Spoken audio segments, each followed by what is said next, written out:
여러분 안녕하세요. 오늘 우리가 함께 살펴볼 주제는 믿음의 선한 싸움을 싸우라입니다.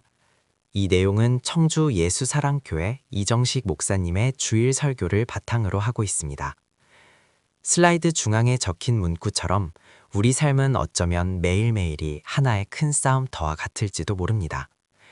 특히 미래를 준비하고 끊임없이 자신을 증명해야 하는 대학 시절에는 학업이나 진로, 인간관계 등 여러 방면에서 치열한 고민과 갈등을 겪게 되죠.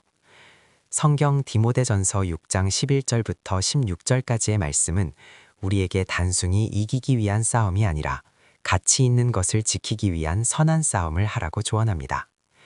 배경에 보이는 월계수관은 고대 사회에서 승리자에게 주어지는 최고의 영광을 상징합니다. 이는 우리가 세상의 기준에 휩쓸리지 않고 자신의 믿음과 가치관을 지켜냈을 때 얻게 될 진정한 승리를 의미하기도 합니다. 단순히 경쟁에서 살아남는 것을 넘어 내가 무엇을 위해 노력하고 있는지, 그리고 내 삶의 중심에 무엇이 있는지를 다시 한번 점검해보는 시간이 되었으면 합니다. 자, 그럼 우리가 일상 속에서 마주하는 이 선한 싸움을 어떻게 해나가야 할지 본격적으로 이야기를 시작해보겠습니다. 여러분, 지금 화면에 보이는 바쁘게 움직이는 사람들의 모습이 어떠신가요? 어쩌면 매일 아침 전공 서적을 챙기고 어학 성적을 관리하며 취업 준비에 매진하는 우리들의 모습과 참 닮아 있다는 생각이 듭니다. 우리는 매일 아침 눈을 뜨는 순간부터 생존이라는 이름의 치열한 전투를 시작합니다. 남들보다 뒤처지지 않기 위해, 그리고 언젠가 더 나은 연봉과 안정적인 삶을 보장받기 위해 쉼없이 자신을 채찍질하며 싸우고 있죠. 하지만 그렇게 하루를 보내고 저녁이 되어 지칠 대로 지쳐 쓰러질 때면 가슴 한구석에서 왠지 모를 공허함이 밀려오곤 합니다. 그럴 때 우리는 스스로에게 이런 질문을 던지게 됩니다. 도대체 나는 무엇을 얻으려고 이렇게까지 피 퍼지게 싸우고 있는 걸까?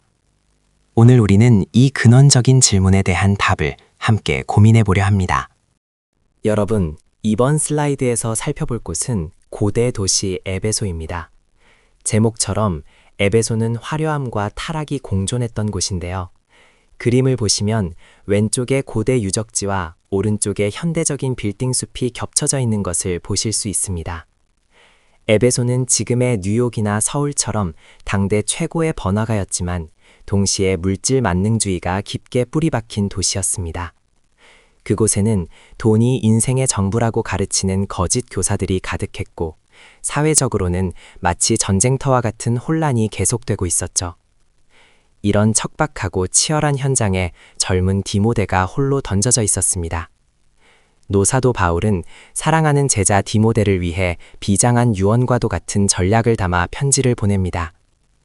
이 메시지는 단순히 과거의 기록이 아닙니다.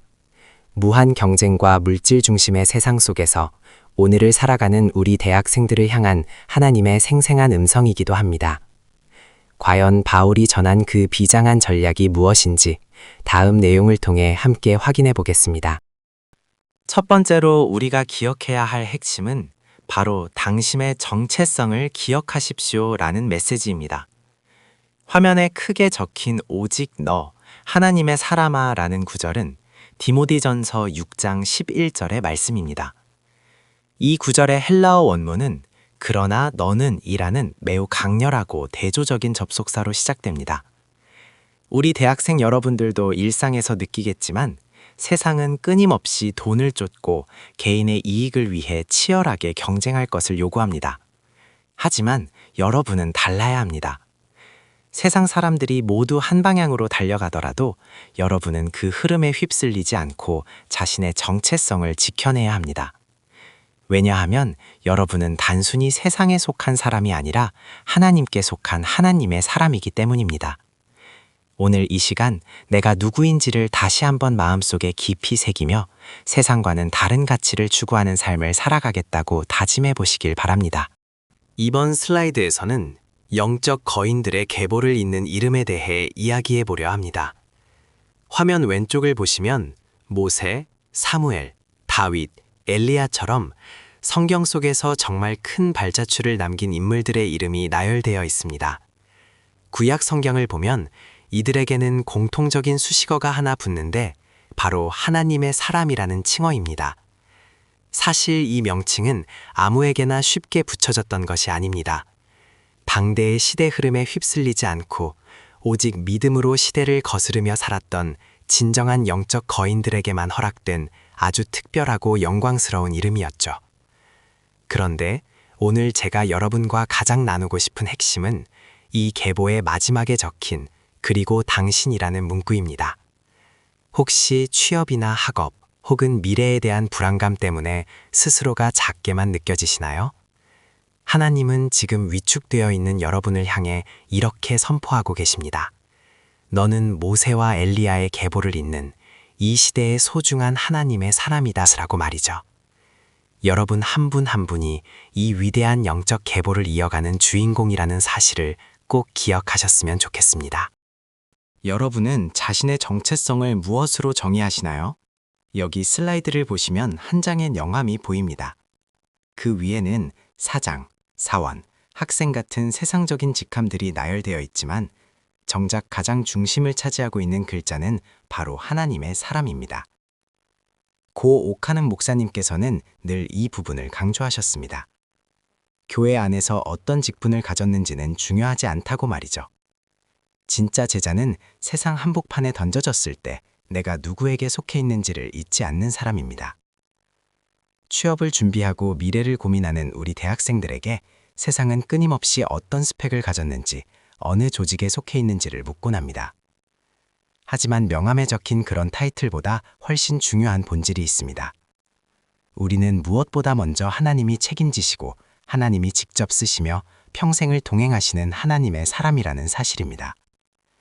내가 누구의 소속인지를 자각하는 이 정체성이야말로 우리가 세상 속에서 마주할 모든 어려움을 이겨낼 용기와 승리의 원천이 될 것입니다. 자, 이어서 두 번째 전략에 대해 살펴보겠습니다. 이번 슬라이드의 핵심은 피하라, 따르라 라는 것입니다. 화면 중앙의 화살표를 보시면 길이 두 갈래로 나뉘어 있는 것을 볼 수 있습니다. 왼쪽 아래로 향하는 피하라라는 길과 오른쪽 위로 역동적으로 뻗어나가는 따르라라는 길입니다. 하나님의 사람은 구체적으로 어떻게 살아야 할까요? 바울은 우리에게 매우 명확한 두 가지 동사를 제시합니다. 첫 번째는 피하라입니다. 이것은 단순히 겁이 나서 도망치는 것이 아닙니다. 악의 자리 혹은 나를 무너뜨릴 수 있는 유혹의 자리에서 단호하게 떠나는 전략적인 선택을 의미합니다. 그 자리에 머물며 유혹과 싸우려 하기보다 지혜롭게 그 환경 자체를 벗어나는 결단이 필요하다는 것입니다. 두 번째는 따르라입니다. 단순히 나쁜 것을 피하는 것에서 멈춰서는 안 됩니다. 소극적인 회피를 넘어 이제는 적극적으로 하나님의 성품을 집요하게 추구하며 나아가야 합니다.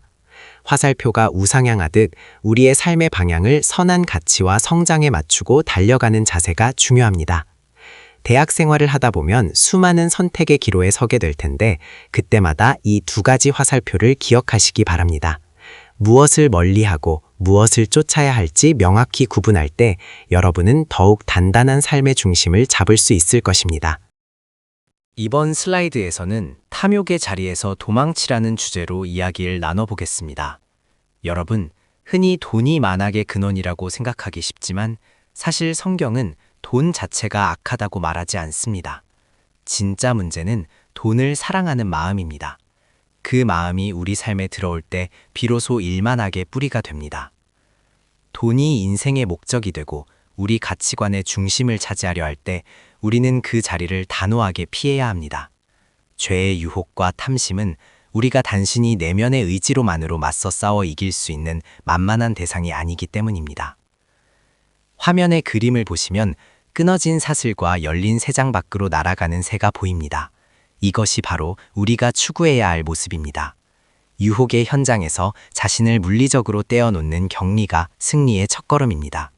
때로는 리모컨을 끄거나 그 자리를 박차고 나오는 과감한 행동이 필요합니다. 탐욕의 결박을 끊고 진정한 자유를 향해 나아가는 여러분이 되길 바랍니다. 여러분, 우리는 흔히 훌륭한 사람이 되고 싶어 하지만 그것이 단 한 번의 결심으로 이루어지지는 않습니다. 아리스토텔레스는 탁월함이란 일시적인 행동이 아니라 바로 습관이라고 말했습니다. 우리가 지향하는 가치들도 마찬가지입니다. 인내와 온유 같은 성품은 가만히 앉아 기도만 한다고 해서 하늘에서 뚝 떨어지는 것이 아닙니다. 화가 치솟는 결정적인 순간에 한 번 더 참고 내가 조금 손해를 보더라도 의로운 길을 선택하려는 구체적인 몸부림이 필요합니다. 이런 반복된 훈련을 통해 비로소 영적 근육이 만들어지는 것입니다. 화면 오른쪽에 쌓인 돌탑을 한번 보시죠. 가장 기초가 되는 온유와 인내부터 사랑, 믿음, 경건, 그리고 마지막 의에 이르기까지 이 모든 가치는 차곡차곡 쌓아 올리는 습관의 결과물입니다. 대학 생활이라는 소중한 시간 동안 여러분의 일상 속에서 이러한 거룩한 습관들을 하나씩 쌓아 올리며 흔들리지 않는 탄탄한 영적 근육을 키워나가시길 바랍니다. 세 번째로 우리가 주목해야 할 행동은 믿음의 선한 싸움을 싸우라는 것입니다. 화면 우측의 이미지를 보시면 경기를 앞두고 비장하게 손을 동여매는 모습이 보이시죠? 여기서 싸우라는 말은 헬라어로 아고니조마이라고 하는데요. 우리가 흔히 극심한 고통을 표현할 때 쓰는 단어인 고뇌, 즉 아고니라는 영단어가 바로 여기서 유래되었습니다. 이는 단순히 부딪히는 수준이 아니라 고대 올림픽의 권투나 레슬링 선수가 마지막 피 한 방울까지 쥐어짜며 사력을 다해 싸우는 그 치열한 모습을 의미합니다. 우리가 가져야 할 신앙의 태도는 뒷짐을 지고 여유롭게 걷는 고상한 산책이 아닙니다. 오히려 내 안의 죄된 본성, 그리고 우리를 끊임없이 유혹하는 세상의 거대한 흐름에 온 힘을 다해 맞서는 처절한 격투입니다. 여러분의 삶이라는 경기장에서 이 선한 싸움을 어떻게 치러내야 할지 그 무게감을 다시 한번 생각해 보시길 바랍니다. 여러분, 왜 우리는 이것을 선한 싸움이라고 부를까요? 사실 우리가 일상에서 마주하는 삶의 투쟁들은 전혀 선하게 느껴지지 않을 때가 많습니다. 남들이 다 편법을 쓰고 불법을 저지를 때 나 혼자 정직을 지키는 것은 정말 외롭고 어려운 일입니다. 또한 나에게 큰 상처를 준 사람을 미워하는 건 쉽지만 그를 진심으로 용서하는 일은 마치 뼈를 깎는 듯한 고통을 수반합니다.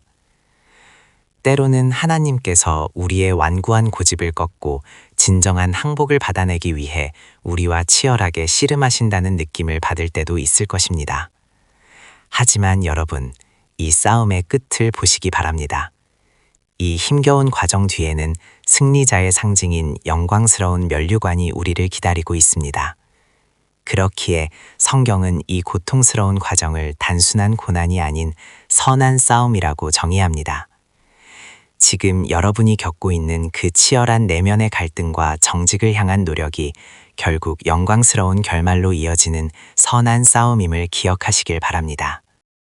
다음으로 살펴볼 이야기는 세상의 금메달보다 더 귀한 가치에 대한 것입니다. 여러분은 1924년 파리올림픽의 영웅 에린 리데를 아시나요? 그는 당시 가장 강력한 100m 우승 후보였지만 경기가 주일이라는 이유로 출전을 포기했습니다. 조국인 영국으로부터 비난과 조롱을 받았지만 그는 자신의 신념을 꺾지 않았습니다. 대신 그는 자신의 주 종목도 아니었던 400m 경기에 도전하게 됩니다. 그때 그의 손에는 나를 존중히 여기는 자를 내가 존중히 여기리라는 성경 구절이 적힌 쪽지가 들려 있었습니다. 결과적으로 그는 세계 신기록을 세우며 당당히 금메달을 목에 걸었습니다.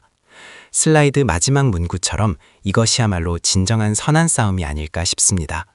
성공이라는 결과보다 자신이 믿는 가치를 먼저 지켜냈을 때 얻는 승리는 훨씬 더 값진 법입니다. 취업과 경쟁 속에서 치열하게 살아가는 우리 대학생 여러분도 눈앞의 성과보다 더 소중한 자신만의 가치를 발견하고 그것을 지켜나가는 선한 싸움을 이어가시길 바랍니다. 여러분, 화면에 보이는 강렬하게 무언가를 쥐고 있는 손의 이미지가 보이시나요? 오늘 우리가 함께 나눌 주제는 영생을 취하라입니다. 여기서 취하라는 말은 단순히 손에 쥐는 것을 넘어 절대로 놓치지 않겠다는 의지로 꽉 붙들라는 의미를 담고 있습니다. 많은 사람들이 영생이라고 하면 흔히 죽고 나서 먼 미래에 가는 천국만을 떠올리곤 합니다. 하지만 성경이 말하는 영생의 진짜 의미는 조금 다릅니다. 영생은 바로 지금 우리가 발을 딛고 있는 이곳에서 시작됩니다. 대학 생활을 하다 보면 때로는 정직하게 행동하거나 가치 있는 신념을 지키는 것이 당장 나에게 손해처럼 느껴질 때가 있을 것입니다. 하지만 그럼에도 불구하고 우리가 말씀을 선택하고 그 길을 걸어갈 때 하나님의 통치와 강력한 생명력이 우리의 삶 속으로 뚫고 들어오게 됩니다. 이것이 바로 우리가 지금 누릴 수 있는 영생의 역동적인 모습입니다. 세상이 줄 수 없는 오직 하늘로부터 오는 그 깊은 평안을 여러분의 것으로 만드셨으면 좋겠습니다. 오늘 이 시간 내 삶을 변화시키는 그 생명력과 평안을 꽉 붙드시는 여러분이 되길 바랍니다. 여러분, 우리 인생을 하나의 거대한 링이라고 생각해 볼까요? 우리는 매일 그 위에서 치열한 경기를 치르고 있는 선수와도 같습니다. 이때 우리가 반드시 기억해야 할 사실이 있습니다. 바로 이 링 위의 절대적인 심판관은 하나님이시라는 점입니다.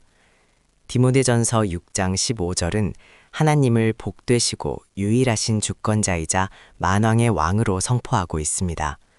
당시 사람들에게 절대적인 공포였던 로마 황제도, 그리고 오늘날 우리를 유혹하는 돈도 우리 인생의 진정한 주인이 될 수 없습니다. 오직 우리 주님만이 죽지 않는 영원한 왕이시기 때문입니다. 여러분, 최후의 승리자가 누구인지 확실히 아는 사람은 인생이라는 링 위에서 결코 주눅들지 않습니다. 지금 이 순간에도 만왕의 왕께서 여러분의 코너에 서서 누구보다 뜨겁게 응원하고 계십니다. 그 든든한 응원을 믿고 오늘 하루도 당당하게 승리하시길 바랍니다. 다음 슬라이드를 함께 보시겠습니다. 이번 시간의 결론이자 여러분에게 꼭 드리고 싶은 메시지입니다. 화면에 보이는 문장처럼 우리의 승리는 이미 결정되었습니다. 우리가 살아가는 삶은 때때로 치열한 전쟁터 같고 결과를 알 수 없는 막막한 싸움처럼 느껴지기도 합니다. 하지만 기억하십시오. 우리의 싸움은 승패가 이미 결정된 싸움입니다. 예수님께서 이미 승리하셨기 때문입니다. 그래서 우리는 승리를 쟁취하기 위해 싸우는 것이 아니라 이미 확보된 그 승리를 매일의 삶 속에서 확인하며 나아가는 것입니다. 사랑하는 여러분, 이제 다시 세상이라는 링 위로 당당하게 올라가십시오. 당장 눈앞에 보이는 헛된 것들에 마음을 뺏기지 말고 우리에게 주어진 믿음과 사랑의 가치를 끝까지 붙잡으시길 바랍니다. 조금 지치고 힘들더라도 포기하지 마십시오. 훗날 우리가 그분 앞에 섰을 때 잘 싸웠다, 내 사랑하는 아들아, 내 딸아 라는 따뜻한 칭찬을 듣게 될 그날까지 멈추지 말고 전진합시다. 여러분의 앞날에 그 승리의 확신이 가득하기를 응원합니다.